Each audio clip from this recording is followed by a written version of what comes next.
half hour. Hey, White Sox fans, Brett Ballantini here hosting. Boy, it's like we're doing a podcast every day. What's going on that would necessitate that? Well, we'll try to unearth what that might be in the next half hour or so. It is Southside Sox Mothership Podcast, number 124. There wasn't enough of a lot of things. That might be the title. Rick Hahn was just really on his game today, and go figure that on a day where we got confirmation, as we anticipated just one podcast ago, the big news of Tony La Russa stepping down for now, actually additional medical conditions, something that's obviously serious enough for him not to manage any longer, becomes really buried in what happened today, because Rick Hahn talked, and increasingly, he did this at least in one dugout interview press session. They don't do a lot of them, but at least one, maybe mid-season, he did the same thing where we all were shaking our heads saying, what is going on? It would be best just to make media scream for information than to actually provide this information. This, again, we talked last podcast about a lot of things have changed about this team over time. And one of them is this problematic messaging. And, you know, if you can't say something that makes any sense at all, maybe don't say anything at all, because the White Sox know that option. It's not like they're just so giving they don't know how to not give information. They certainly do. But because the reason we planned on a podcast, of course, was to discuss Tony La Russa, we will touch on that just up top. I would ask, please, not too much credit given to Tony La Russa. His statement obviously was thorough.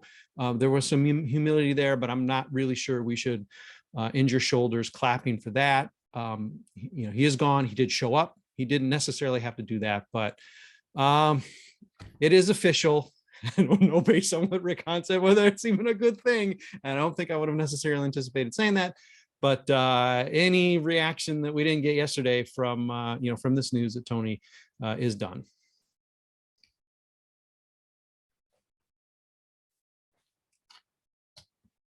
And that's fair.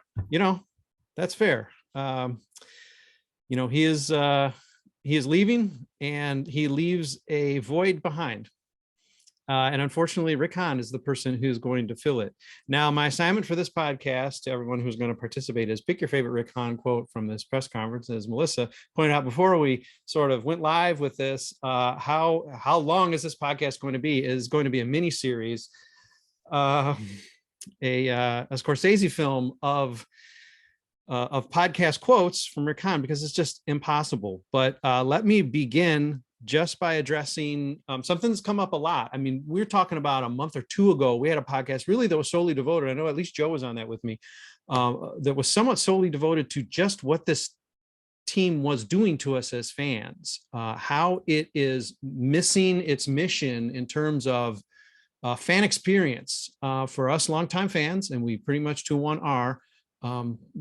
This turn it's taken in, let's say, the La Russa era has gotten, even with the rebuild, I think we all admitted yesterday that we're on board enough for that and trusting enough. Allie has a lot of regrets. Melissa feels foolish for having sort of bought into it. So, I mean, we all have those emotions. It's getting almost absurd. This season it really was absurd. And we were fed just more of it today.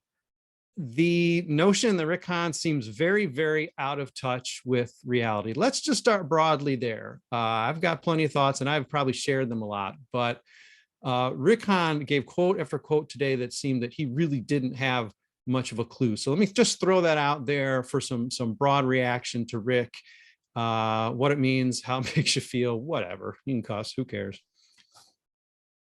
Yeah, this team ain't doing shit in the off season. Like, they did, like, every time Rick Hahn talks, nothing but vomit comes out at this point. So, like, it's just a word salad, all those, like, cliche terms. And nothing he says, I believe in. That payroll's getting cut down, like, massively. Yeah. Like, Jose's walking. He's not going to want to walk, but he's going to, like, Rick Hahn's just going to open a door and just kick him in the backside and just let him leave, which is not what someone like Jose Abreu deserves after 8 years of service to this team, 8 years of just going through just horrible management. and it's going to be ugly this offseason. I think this team is. I don't think they're gonna tear it down, but it's gonna be Jose's walking. Andrew Vaughn's gonna be the first baseman. They're not gonna add anybody from outside the system to alleviate the woes such as starting pitching, second base, right field, left field, depending on how you feel about Loy Jimenez.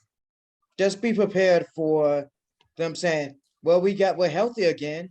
And that's like getting a bunch of free agents. It's like having we've signed Luis Robert and Tim Anderson. And we're gonna get Garrett Crochet back if we don't trade him and all that fun stuff.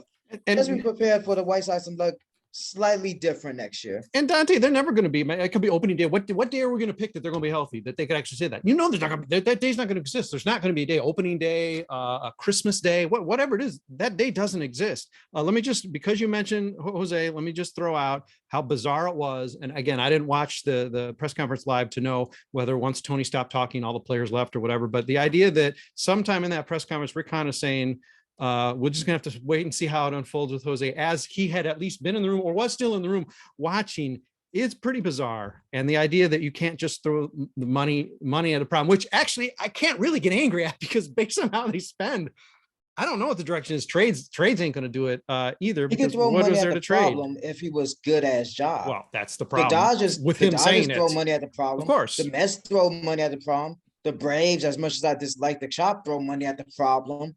The Yankees throw all the money at the problem. Yeah, it doesn't matter. The Phillies threw the money at the problem. Yeah. Like, we could go on and on and on again about throwing money at the problem. It works typically if you know what you're doing. Well, Rick Hahn threw money at the problem, but all the money just went into the bullpen, into places where it just did not need to go. Yeah, well, we have a whole offseason to look forward to ruminate over the dumb things he does or doesn't do, and we will get to that all offseason. Okay, other reactions just broadly to Rick Hahn, deep thinker.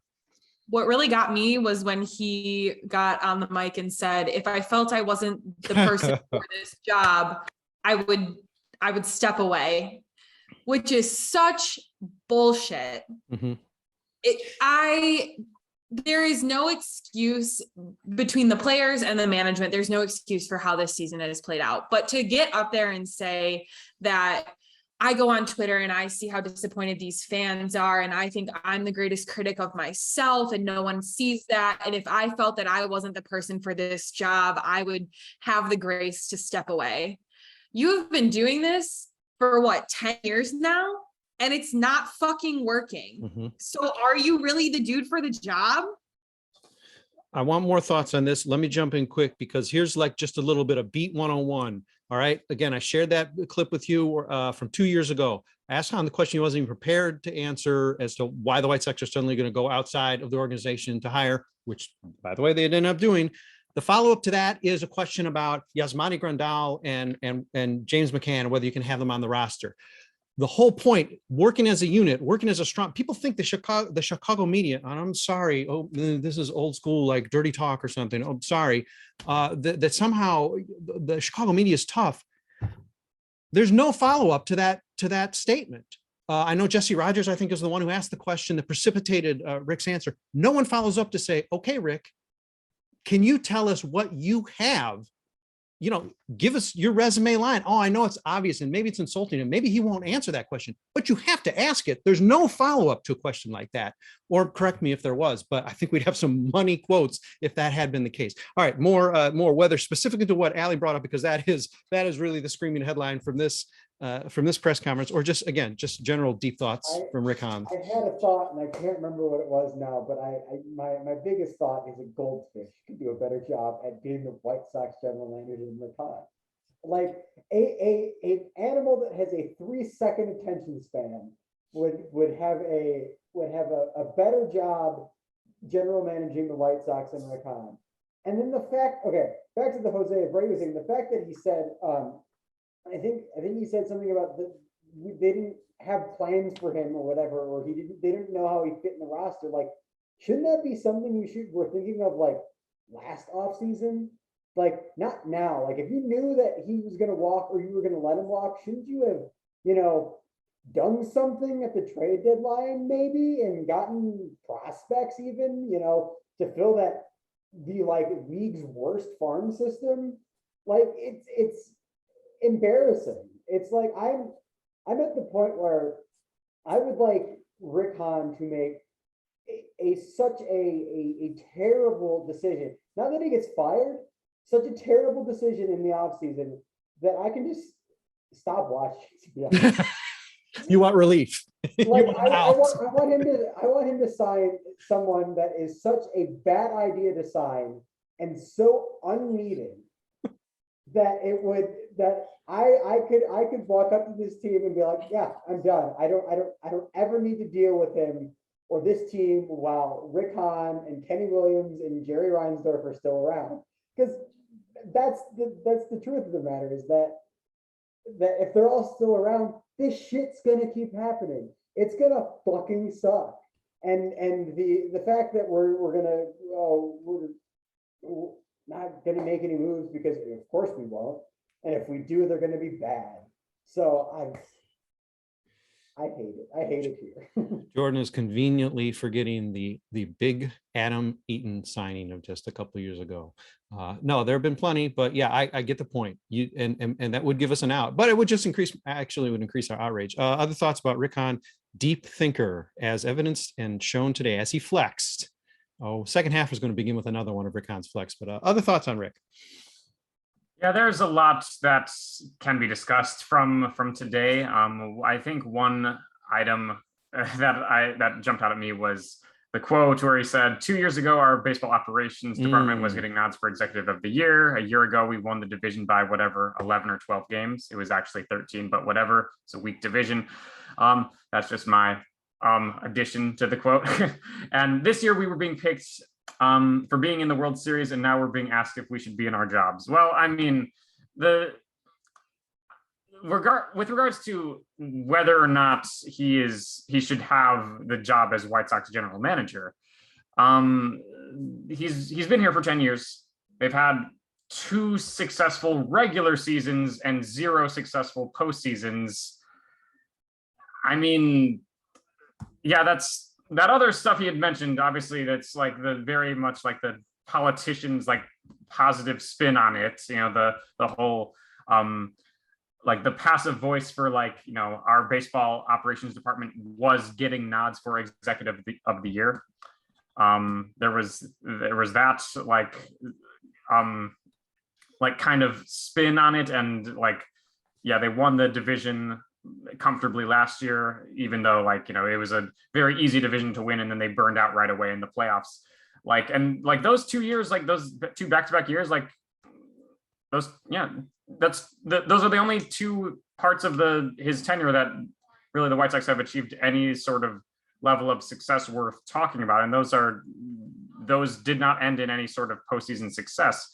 So I mean, yeah, it's completely fair to be asking about, you know, if the White Sox leadership, meaning, you know, him, Kenny Williams, if they should be in their jobs. Like, I mean, there's not a whole lot to be happy about with regards to what they have accomplished. And he was just talking about a parade about 2.5 years ago and setting his sights to be no lower than a parade. Mm-hmm. So I don't know, like that's, yeah, there was a lot there to talk about and kind of dissect. Certainly wasn't anything that I wanted to hear.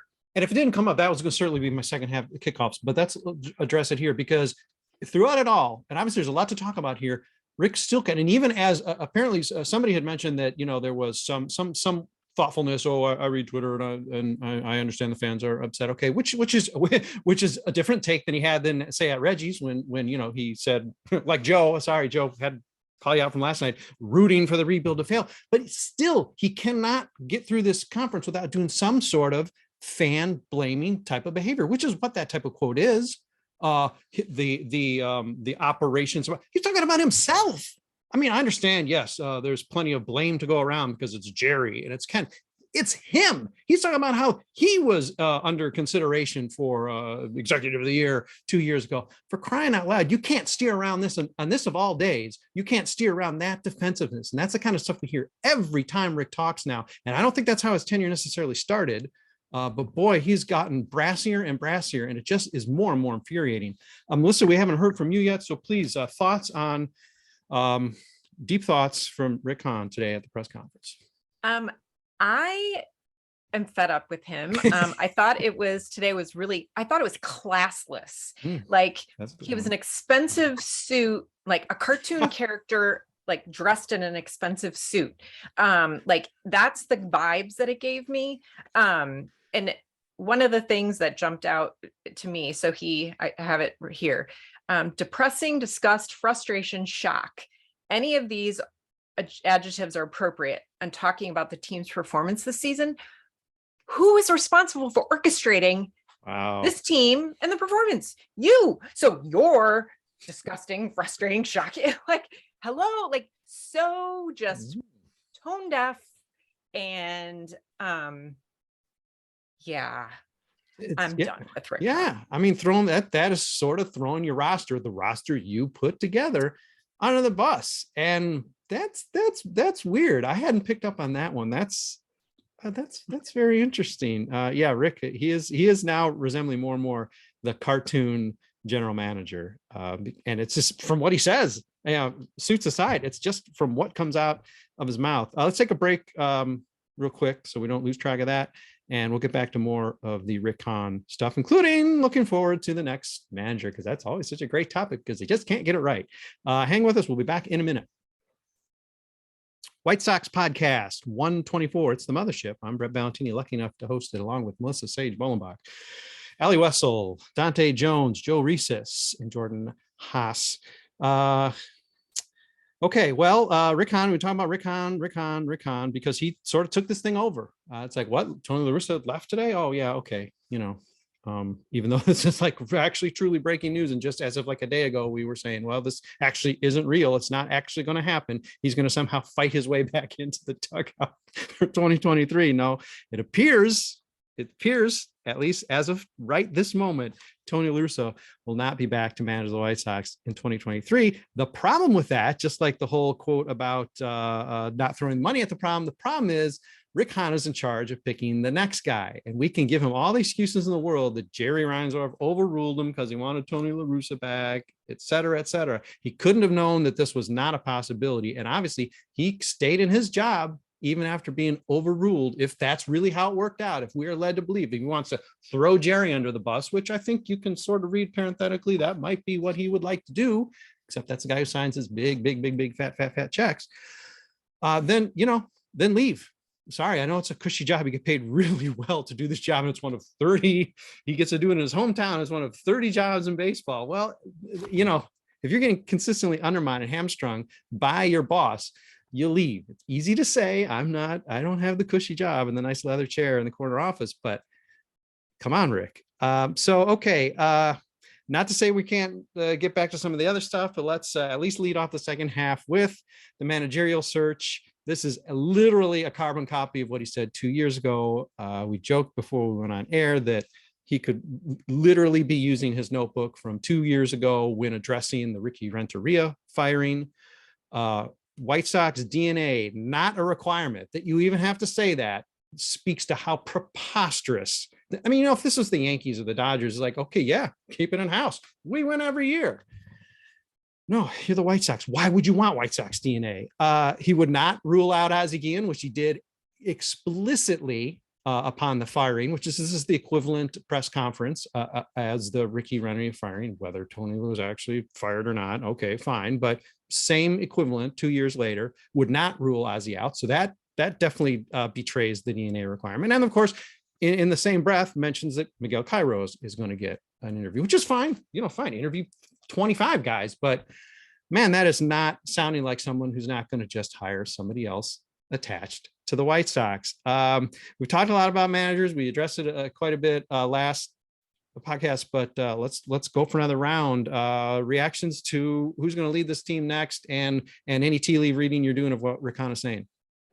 I think we're gonna get similar to the trade deadline. They're gonna drop the ball and not hire, the best candidate, and we're gonna get oh, sorry, we tried. Mm-hmm. Yeah, because that's just the Rick Hahn way at this point. Oh, we tried. Do your fucking job and don't just try. But I think that's going to be the end of it, is oh, we're just going to hire Miguel Cairo because that's who we interviewed, and we tried to get these other people, but he's here.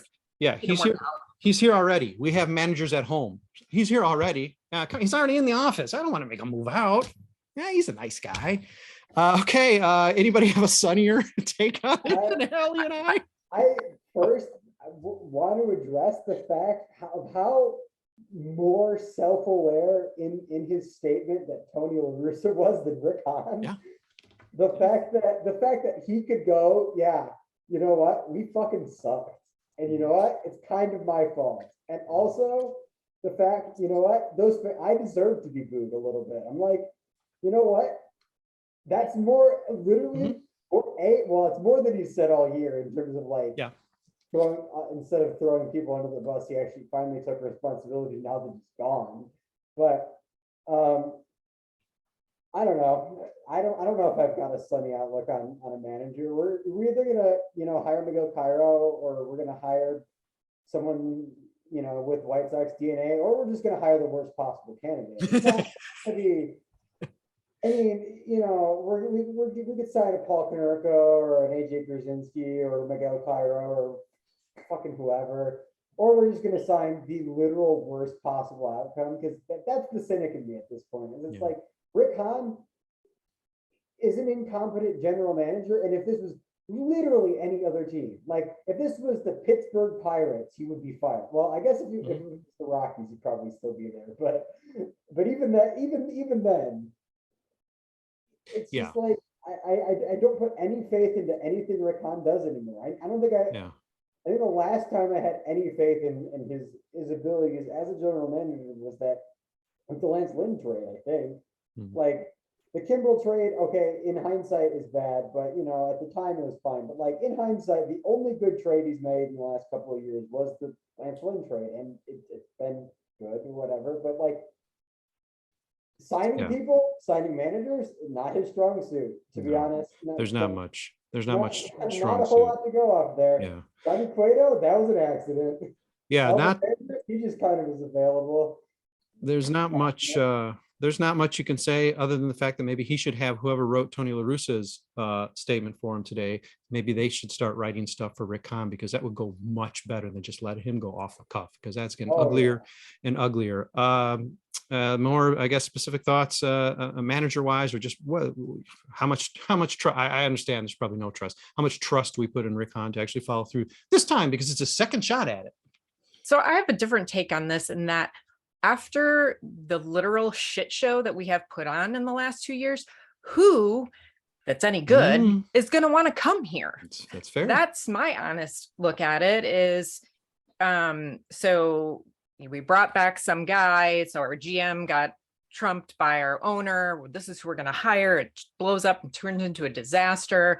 Then we put on this press conference today that was just some kind of dog and pony show. I don't even know. So what kind of quality candidate are we going to be able to walk into the door that's going to be like, yeah, this is a great place to work? So by default, we're probably going to end up, like everybody said, with Paul Konerko or AJ Grzinski, because nobody who's any good is going to want to walk into this show and sign up to be like, yeah, I'm going to take these guys to the promised land. Right. And if it's like, say, Quatraro or somebody, even from an organization, knowing the limits, knowing the history, and then even knowing the limits, in the interview, they're going to be placed on them. I mean, my theory for a while has been that over this last decade, there's been something coming from Jerry that says, listen, if Tony wants this job, you're gone. Do you take the job anyway? Robert Ventura says, well, I'm not sure I want it in the first place. So sure. Ricky Renner is just like, yeah, I want to get back in the dugout. No problem. I'm already the bench coach. Cool. But what serious candidate? I mean, I'm not saying that there's going to be that strict a limitation placed on a new manager in this theoretical search the White Sox are going to have, as if they haven't already signed a contract to Konerko. But I mean, even if it is somebody from outside, there are still crazy limitations, and what this organization is, how insular they are, how goofy they are, how not progressive they are. So right, Melissa, almost by definition, you're almost self-selecting yourself to be someone who's just really not as up to snuff as as really the best guy out there. And, let's face it, that wasn't AJ Hinch or somebody else either, Sandy Alomar either, but whoever that guy is in the big lights on Broadway is not coming to Chicago. And so, right off the bat, right now, before there's one interview, they're already limited. They're going to get the 75th percentile candidate. And it's just going to go down from there until, again, Paulie finally, I forgot to sign it. Okay, guys, I sent it in. I guess I'll show up for the press conference in February. Joe, Dante, thoughts on this manager nonsense? I have no confidence in Rick Hahn to get this right. For what it's worth, regardless of who's ultimately making the decision, I know he said it's a collaborative is sort of process where it's not just driven by one person, even though it really seemed like it was driven by Reinsdorf last time. But whoever is making this decision, I get the sense that it just won't work out. That the next name who's the name who's going to get picked out is going to be one that doesn't look great on paper and doesn't look great in at all in practice. Saying the right thing that he also said 2 years ago about it's good to have someone who has had postseason success, and it's and we're not limiting our possibilities to people with ties to the White Sox organization. But at the end of the day, I really have to see it to believe it, and right now I don't believe it. Dante, any thoughts on this? I also have no confidence because what have the White Sox done to show me that I should? You have to same thing with the Bears, same thing with every Chicago sports team, same thing with Manchester United overseas. You have to show me that you're gonna do something before do something well before I believe it will actually get done. And I've said Sandy Alomar Jr., we've said AJ Hinch. I was on Twitter, as one is usually. And someone was like, don't worry, you'll get Joe Girardi. I was like, I didn't even think of that as a possibility, but no. I don't want local guy. I want a bench coach from one of the teams that's in the playoffs or something. Give me something that is worthy of being a manager of a team that supposedly is in the window, that supposedly should have had a parade or two by now. I want to jump away from the manager thing as English football has entered the chat. Thanks, Dante. One thing that Rick said, again, it's sort of similar to some of the highlighted quotes everybody threw out, and I appreciate the participation. There's so much to choose from. How could you whiff on that request? And Rick says they ask questions of ourselves more than anybody. And of course, you're not going to stand up there and list all the reasons why you shouldn't have the job. Of course, you're still going to indicate confidence. Don't show up otherwise. So, I get it. We're in some ways we're asking for the impossible because, come on, he's the general manager. They still are equipping him to make these decisions. What else is he going to say? I understand that. But the idea that you're going to throw a statement out like that, which clearly isn't the case, because if you did that, you would no longer be in there. You'd be doing something radically different, or you wouldn't be in the job. So a statement like, we ask questions of ourselves more than anybody. What is the purpose of saying something like that? This isn't necessarily the speed round to end this podcast, but I would like to hear from everybody that type of arrogance or, I don't know, cluelessness. What could be going through your head in making a statement like that? It's very simple what's going through his head. He knows that they know the Teflon for right now. They know the boss is Jerry. Jerry does not seem to give a shit about the team at the moment. I'm a Bulls fan too, so I'm used to it. And you can make statements like that. You can say, if I thought I was the problem, I would leave. You can make all of these statements because you're not leaving until it reaches the true breaking point. The White Sox going slightly under 500 isn't it. The White Sox need to go 30 games under 500 for them to maybe be okay, it's time to restart the rebuild, which after a rebuild that lasts as long as it did and reaching these results of one playoff win in a regular season and one playoff win in 2020, this ain't it. I think it's just a sign that he doesn't actually read Twitter, because if he hopped on White Sox Twitter, he would know that we question every single word that comes out. He's blocked everybody but Garfine.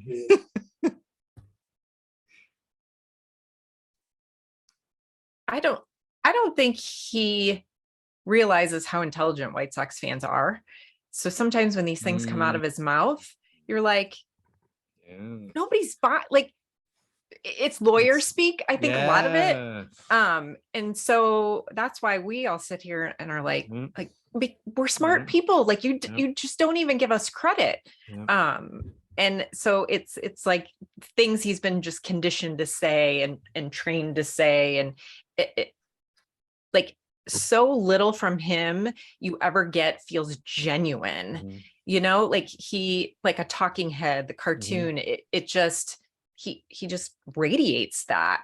And so for me it's just icky. It's the smartest guy in the room bullshit. Absolutely. And that's not gonna fly with White Sox fans. Cubs fans, oh, you can do that all day. Absolutely. Look at their freaking ownership. For God's sake. I mean, you can get away with anything on that side of town because who cares? This is a tourist destination. All right. I did figure out the speed round. It's related to this.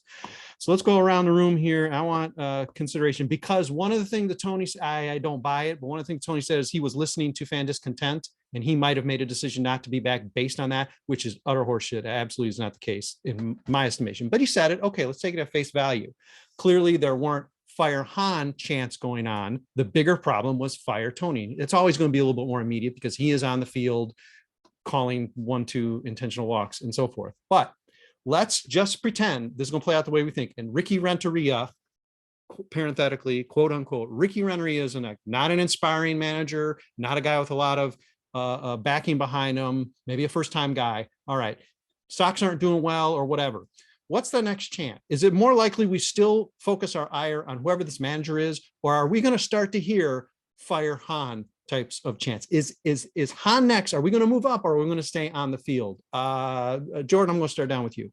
You're not going to hear any chants because there's going to be no one at the games. Okay. All right. That's certainly a none of the above question that is acceptable. Joe, what's your thought? I could see the focus of chance changing over to the front office. I mean, the fire Garpax thing was a big thing with the Bulls fan base. True. So I would not be surprised at all. That's true. Yes, and this presumes a team still, like, let's say 500, just mediocre, maybe a couple good moves, a couple good signings, a couple bad trades, a couple good moves as a manager, a couple bad ones, just par for the course. But where are fans gonna chase next? Dante, are they going to the front office or sticking with the manager? Not manager, not front office. Fire everyone. Jerry, sell the team. Just wait for sell the team. Okay. Sell the team. That's an option. Chance. All right. Okay. Yeah. Hey, good. It's an organic thing. Speed round's an organic thing. Allie, thought now we have more and more options. Could be none of the above because there's no fans. Could be ownership. Could be Rick Hahn. Could be whoever. Manager X. Yeah, Dante took the words out of my mouth. I think they're gonna skip right over Hahn and go right for Jerry and really pressure him to sell the team. Melissa, bring it home. Yeah, I was at the game where the first sell the team banner showed up. So I think people are just, it's been 40 plus years, right? I think we're in general, we're just fed up with Jerry's approach and Jerry's people. And I think that's where all the angst and the anger is going to start to go, because deservedly so, in my opinion. Like, you've been doing the same thing over and over and expecting different results. It's time to go. Yeah, we do a lot of comparison with Ken Williams versus Rick Hahn. Obviously, there's some obvious differences there for sure. But one thing you never got from Ken, good or bad, is you never got that smartest guy in the room thing. Yeah, there was still some arrogance and there was blaming. There was some of that, but it was always a little more real. And you never got the thing like, oh man, he thinks he's smarter than us. I mean, he's confident. He would come across more as confident than just cluelessness. And Rick, I gotta say, I am sorry, it's coming across more and more like cluelessness. Okay, this is fun. We'll do it one more time. Why not? You can give the same answers yesterday, but why not? We got a little more time to fill. Melissa, I'm going to start with you. Who's the next manager of the Chicago White Sox? Oh gosh, put me on the spot first. I'm gonna go with AJ Pierzynski because nobody good is gonna want this job, and by default, it's gonna be AJ. See, it lets us laugh at the end. Okay, Allie, who is it? Same answer or a new? I I think maybe Ozzie Guillen's ready to pick up the phone and take that call. Shuffle back over to 35th and Shields. Okay, Dante, you gonna go with Frank, or you got a new answer for me? New answer, James Shields. Put the protective netting back up all around the ballpark. Joe, who's it gonna be? Adam Eaton, why not? I mean, Drake LaRoche hasn't come up yet. Okay, Jordan, finish it up. Maybe I'll go a real answer. I'll go Joe Madden. Sure, why not? Okay, all right, yeah, they outside the organization. Oh my God, he didn't lie to us for once. All right, this podcast was dedicated to you, smartest guy in the room, Rick Hahn. How much we love you and the job you're doing. Please just talk straight with us. Talk just like we're intelligent, because guess what? You know White Sox fans well enough. Even if you grew up as a Cub fan, you know the difference. You grew up here. You know the difference. We're smart. You got to treat us with a bit more respect than what you're doing. Just step it up a little bit. Let's turn 2023 into just a respect the fans mode. Just scratch it in your little notebook. No problem. All right. Melissa, Sage-Bollenbach, Allie Wesel, Dante Jones, Jordan Haas, Super Joseph Resis down there in Indianapolis representing. Thanks for joining me. Thanks everybody for listening, reading, watching. Without you, we're not here. Think about it. Maybe you disappear for a little bit. We don't have to be here because this is suffering. Thanks. We'll be back, I'm sure, sooner than you're ready for us. But till then,